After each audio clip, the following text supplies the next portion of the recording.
പിന്നെ വിശേഷം എന്നെ ഉണ്ട് വിശേഷം. ഇന്നത്തെ പ്രാർത്ഥനയൊക്കെ കഴിഞ്ഞു. ഇത്ര വലിയ മുട്ടേൻ്റെ ഒരു കഷ്ണം അതെനിക്ക് എവിടെ അതിവിടെ നിന്ന് കിട്ടിയ മുട്ട എന്നത്തെ താറാവിൻ്റെ മുട്ടയാണോ അത്?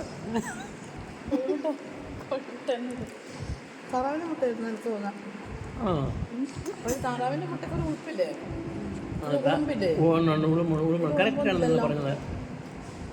താറാവിൻ്റെ മുട്ട മംഗലാപുരത്ത് കിട്ടിയെന്ന് തോന്നുന്നല്ലോ. ഇവിടെ കിട്ടുന്ന കോഴിമുട്ടയാണ് എല്ലാ മുട്ടയായാലും. ഇത് അമേരിക്കയിൽ കിട്ടുക. അമേരിക്കയിൽ നിങ്ങൾക്ക് ഏത് ടൈപ്പ് മുട്ട വേണം? ഒരു സൈസ് മുട്ടയുള്ളത്, ചെറിയ മുട്ട, ഒരു ചെറിയ മുട്ട, കാടമുട്ട. അതെ, അത് കിട്ടും. നിങ്ങൾക്കും ഒരു പരിഹാരം ചെയ്യുന്ന ഒരാളാണ് ദൈവം. അപ്പം നമ്മൾ ദൈവത്തോട് കംപ്ലീറ്റ് ഉറച്ച വിശ്വാസം ചെയ്തിട്ട് നമ്മുടെ പ്രാർത്ഥന 100% സക്സസ്ഫുള്ളാണ്. ദൈവമില്ലാതെ ഒരു കളിയില്ല ലോകത്തിൽ. എല്ലാത്തിനും ദൈവം വേണം. നമ്മൾ വിചാരിക്കുകയല്ല നമ്മുടെ കഴിവ് വേണം. നമ്മുടെ കഴിവിൽ ഒരു ചുക്കും ആകിയില്ല അല്ലേ?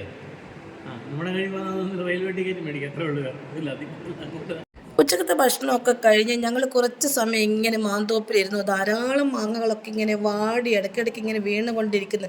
നൃത്തം ചെയ്യുന്ന പോലെ തോന്നും നമുക്ക്. അതിൻ്റെ ഇടയ്ക്കിടയ്ക്ക് അതിങ്ങനെ തലയിലോട്ടും മേത്തോട്ടൊക്കെ വീഴുന്ന മനോഹരമായ കാഴ്ചയും അതൊക്കെ കണ്ട് ഞങ്ങളിങ്ങനെ ആസ്വദിച്ചിരിക്കുമ്പോൾ കുട്ടികളും വന്നു തമാശയൊക്കെ പറഞ്ഞ് അങ്ങനെ ഇരുന്നു. കുറച്ച് സമയം അങ്ങനെ അവിടെയൊക്കെ ചിലവഴിച്ചതിന് ശേഷം നമ്മൾ റൂമിലോട്ടും പോയി.